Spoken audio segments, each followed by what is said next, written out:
So what you gonna do? I kept hearing the words echoing in my mind, but I couldn't wrap my head around the meaning behind them. How could the boy I was in love with, who I thought was in love with me, be speaking so nonchalantly about our baby? I know he was asking me a question, but what was implied behind it was clear to me. He didn't want the baby. I didn't want the baby. But here we are. I can't have an abortion, or can I? I mean, I don't know, James. I don't want a baby, but I don't want an abortion either. One of the two is gonna have to happen. So I'm just asking you, what you gonna do? I'm keeping it.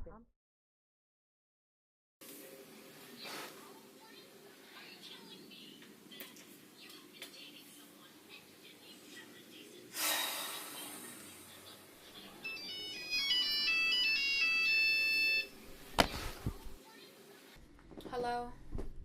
So, bitch, you wasn't gonna tell me about the baby? What? How you find out about that? Don't be just yelling that stuff out loud, girl. My mom could have heard you. My bad. But James told me. I saw him up the street. Said y'all found out the other day, and your ass ain't told me shit. Yeah, I kind of figured that. I just wanted to make sure he didn't tell the whole hood already. Tiff is my best friend. She and James both live in the same hood, so they go way back to being babies. Tiff is actually how I met James. We were hanging out one afternoon right before the start of high school, and he was being really flirty. When we all showed up at school on the first day, he kept the flirtation going. Finally, he asked me to be his girlfriend, and the rest is history. Girl, you better get that abortion. You gonna ruin your life. Tiff, I'm keeping it. You sure that's what you want to do, Mia? I mean, I'm not, but I made my decision and I'm keeping this baby. Once I told my mom about being pregnant, she went into full preparation mode. That meant making me go down to the GA office and setting things up for when my baby got here. I didn't want to raise a baby on welfare. My mom was one of those moms who didn't believe in celebrating a teen pregnancy, so that meant no baby shower for me. I went out and got a job so that I can afford to buy the things for my baby. My due date was fast approaching, and the word on the street was that James had been creeping with some new bitch from Fillmore named Kiera.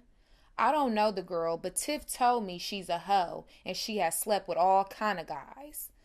I was furious, but I realized if that's what he wanted to do, he would be the one missing out. Not me and not our baby girl. I made my mind up that no man would ever play me again, and that I was going to make him wish he never fucked me over. Jamia was born that week, but the hustler in me was also born. Mia was about to be a whole new type of bitch, and my daughter and I would forever be good, and that would all be because of the hustler within me. What you are about to witness is me go from a teen mom to a boss. It's a lot of twists and turns and plenty of tea. Get ready to sip slow because the tea is hot and steamy.